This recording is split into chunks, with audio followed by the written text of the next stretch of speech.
Important tip है SCMP का, question छोड़ के मत। और भाई SCMP में तो एक एक नंबर भी बहुत इंपॉर्टेंट है, ठीक है। पढ़ने का तरीका सबसे बेस्ट होगा कि आप स्टडी मटेरियल ख़त्म करो एंड उसके बाद केस स्टडी डाइजेस्ट पूरा करो और question back.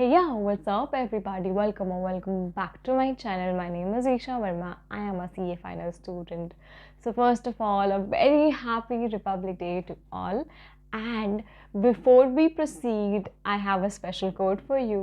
If you're planning to buy an Academy subscription, then use the code ISHA10 to get the maximum possible discount. And now let's get into the video. Okay, so SCMPE is one of the subjects in CA final that is, very dreadful and haunted by so many, it is one of the difficult subjects, and scoring even 40s in it is kind of very tricky and difficult. So I am here to explain you my entire how I prepared for SCMP and then my experience and then my learning as well of 2 attempts. ठीक है, मतलब May 22 and November 22 दोनों attempts की बात करूँगी इस video में कि how the trend went and everything. तो आपको एक क्लैरिटी मिल जाएगी एंड ऑल्सो आपको क्या नहीं करना है ये ज़रूर समझ आ जाएगा, ठीक है। तो मैं बताती हूँ, मैंने दिया है November 22 का SCMPE अटेम्प्ट अभी, and I have scored 44-45 in that, exactly याद नहीं आया, इतना ही आया है, ठीक है। बट इससे पहले जो May 22 का था, I practice that also before attempting November 22 का एग्ज़ाम। तो दोनों का ट्रेंड अगर बताऊँ तो पेपर बहुत दोनों ही अटेम्प्ट के बहुत ही एक दूसरे से डिफरेंट थे।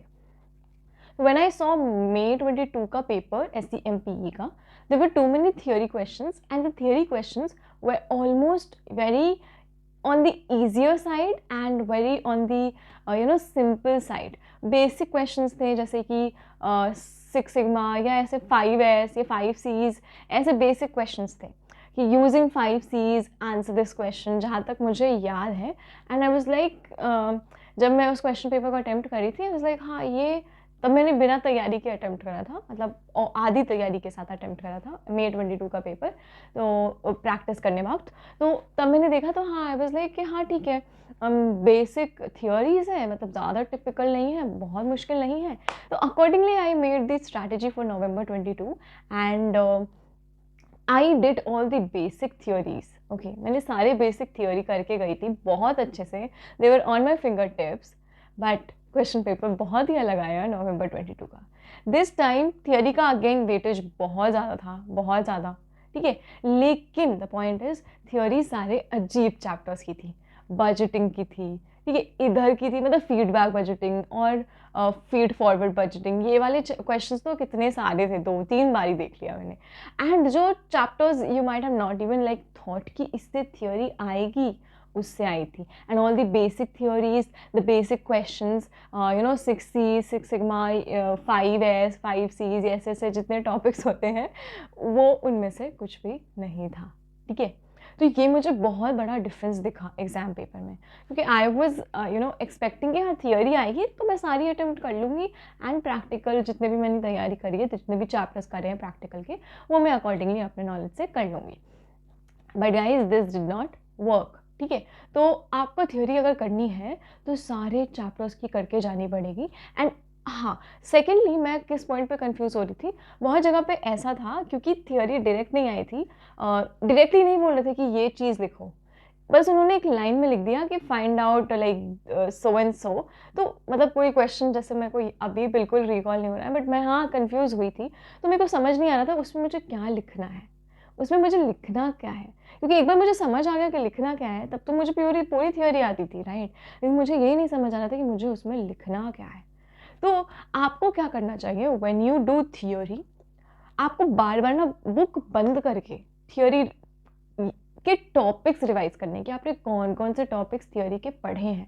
तो मैंने एग्जैक्टली यही किया। जब मुझे समझ नहीं आया कि मुझे क्या लिखना है, तो मैंने आँख बंद किया और ये सोचा कि उस टॉपिक से अराउंड रिवॉल्विंग मैंने क्या क्या पढ़ा, वेस्ट मैनेजमेंट पढ़ा, क्या नहीं पढ़ा। तो फिर accordingly I was able to attempt that question, ठीक है। तो ये मेक श्योर कि आपने अगर थियोरी पढ़ भी ली, सब कुछ याद कर भी लिया, तो थियोरी के जो टॉपिक्स हैं, जो मेन हेडिंग्स हैं ठीक है, उसको आंख बंद करके, बुक बंद करके एक बार सारे रिकॉल कर लो और आप देख लो कि आपको 50 के 50 या 70 के 70 टॉपिक्स, सिर्फ टॉपिक्स के हेडिंग्स याद है कि नहीं है, because that will play a very major role guys. And ये मैं अपने एक्सपीरियंस से बता रही हूँ, मुझे नहीं लगता कोई ये बात आपको समझाएगा चैनल पे आके या यूट्यूब पे आके कि ऐसे करो अटेम्प्ट थियोरी। मतलब आपने एक बार पूरा थियोरी, पूरी बुक पढ़ ली, अब आपको थियोरी के टॉपिक्स मतलब सिर्फ बंद कर दो बुक और सिर्फ देखो कि आपने क्या क्या टॉपिक पढ़ा। अच्छा आपने सिक्स सिग्मा पढ़ा, अच्छा आपने ये पढ़ा, अच्छा आपने ये पढ़ा, अच्छा आपने ये पढ़ा, उसके नीचे बेनिफिट था, उसके नीचे एडवांटेज था, उसके नीचे उसके कैरेक्टरिस्टिक्स थे, किस जो भी टॉपिक चल रहा है उसके, ऐसे करके जितने 50 61 जितने भी टॉपिक्स हैं, that should be in your like head flow में कि हाँ इसके बाद ये आ रहा है, इसके बाद ये आ रहा है, इसके बाद ये आ रहा है, because once you do this theory attempt करने में बहुत मज़ा आएगा। ये बात हुई थियोरी की।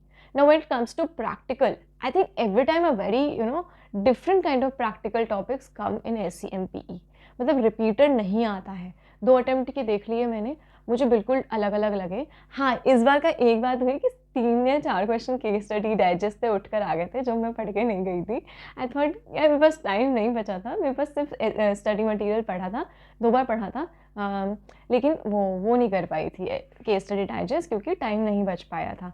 तो ये ज़रूर कहूँगी कि हाँ इस बार केस स्टडी डाइजेस्ट पूरा करके जाएंगे, लेकिन इतना मुझे एक एहसास हो रहा है कि केस स्टडी डाइजेस्ट से इस बार कुछ भी नहीं आएगा, क्योंकि जो हम करके जाते हैं उसमें से नहीं आता है। आई एम वेरी श्योर कि कुछ नया ही बन के आने वाला है, डरा नहीं रही हूँ, ठीक है। लेकिन हाँ, for safety we will be completing entire case study and या will be doing all the case study and उसके बाद थ्योरी पे हमें होल्ड लगाना पड़ेगा और प्रैक्टिकल की जितनी हम प्रैक्टिस कर सके प्रीवियस ईयर के क्वेश्चंस वो करने पड़ेंगे। एंड अब मैं बताती हूँ केस स्टडी में क्या होता है कि बहुत लंबी लंबी केस स्टडीज़ होती है, राइट। तो आपको एक वो फ्लो दिमाग में हल्का हल्का याद करते जाना है। बेस्ट तरीका मैंने बहुत जगह देखा है कि आप फर्स्ट लाइन पढ़ो और लास्ट लाइन पढ़ो कि क्या चाहिए उस केस स्टडी में, एंड देन आप उसकी कहानियाँ पढ़ो कि कहानी में क्या हो रहा है। तो एक होटल वाला केस स्टडी था, that was I think compulsory case study, question number 1। तो उसमें बहुत सारे कॉन्सेप्ट घुसे हुए थे, ठीक है, लो कास्ट एडवांटेज, डिफ्रेंसिएशन स्ट्रैटेजी, ये सब उसमें कॉन्सेप्ट घुसे हुए थे। तो केस स्टडी पूरी पढ़ी थी। उसमें ये क्या हो रहा था, पहले तो होटल में वो बहुत प्रीमियम क्वालिटी का होटल सर्विसेज प्रोवाइड कर रहे थे, then they started catering to small customers, तो उन्होंने कॉस्ट एडवांटेज ट्राई कर लिया, एंड देन आफ्टरवर्ड्स फिर वापस उन्हें लगा कि इससे उनकी क्वालिटी ख़राब हो रही है या नाम ख़राब हो रहा है, तो वापस वो हायर एंड प्रीमियम क्वालिटी वाला चूज़ कर रहे थे। तो दैट इज़ लाइक पूरी ऐसी केस स्टडी बनी हुई थी, ठीक है। अब उसको आप जितनी जल्दी रीड करके समझ सको उतना ज़्यादा सही रहेगा। वो तो केस स्टडी डाइजेस्ट से आया था, लेकिन मैंने नहीं पढ़ा था, तो मैं तो वहीं पे बैठ के कहानियाँ पढ़ रही थी, तो मैंने टाइम वेस्ट बहुत किया, ठीक है, क्योंकि इसी वजह से मेरा एक क्वेश्चन भी रह गया था एंड में, ठीक है। बट ये है कि गाइज SCMP में एक तरीका ज़रूर है कि आप सारे क्वेश्चंस अटेम्प्ट करो। एंड अगर आपको लगता है कि आप किसी 2 टॉपिक में कंफ्यूज हो रहे हो कि यहाँ पे बजटिंग है कि यहाँ पे कौन सा टॉपिक है, तो फॉर सेफर साइड फटाफट से दोनों टॉपिक की हेडिंग या आंसर लिख दो, ठीक है। मतलब क्वेश्चन छोड़ के मत आओ, बहुत ही इम्पॉर्टेंट टिप है SCMP का, क्वेश्चन छोड़ के मत आओ। केस स्टडी है ना, केस स्टडी में बहुत सारे तो ऐसे भी आप लिख सकते हो, मतलब केस पढ़ लिया, अच्छा इसमें ये प्रॉब्लम हो रही है, ठीक है, तो वो प्रॉब्लम आप अपने लैंग्वेज में लिख लो। लेकिन आप क्वेश्चन छोड़ के आओगे तो आपको 0 मार्क्स मिलेगा। अगर वो जो आपने लैंग्वेज में लिखा है वो फिट कर जाता है तो कहीं ना आपको 2-3 मार्क्स में मिल जाते हैं। और भाई SCMP में तो एक नंबर भी बहुत इंपॉर्टेंट है, ठीक है। तो पढ़ने का तरीका सबसे बेस्ट होगा कि आप स्टडी मटेरियल ख़त्म करो एंड उसके बाद केस स्टडी डाइजेस्ट पूरा करो। और क्वेश्चन बैंक में अतुल अग्रवाल का क्वेश्चन बैंक मैं तो प्रेफर वही कर रही हूँ, मतलब मैं वही सॉल्व कर रही हूँ, आपको कोई और पसंद हो तो आप वो कर लो। तो this is like my SCM strategy and detail strategy, मतलब किस चैप्टर को कितना वेटेज देना है, that I will be coming out very soon. And also on our channel we are going to start with theory chapters of SCMPE 10 PM daily live. तो अगर आपको SCMP थोड़ा कमज़ोर लगता है तो मैं उसकी थियोरी को बहुत स्ट्रॉन्ग बना सकती हूँ। तो आप मेरे चैनल पे जुड़े रहना एंड टेलीग्राम चैनल को ज्वाइन कर लेना। टेलीग्राम का अलग ग्रुप बना दिया है SCMP के लिए, तो उसे भी ज्वाइन कर लेना एंड अवॉइड करना कि उसमें मतलब बेकार मैसेजेस ना करो, मतलब इंपॉर्टेंट एंड डाउट ओनली।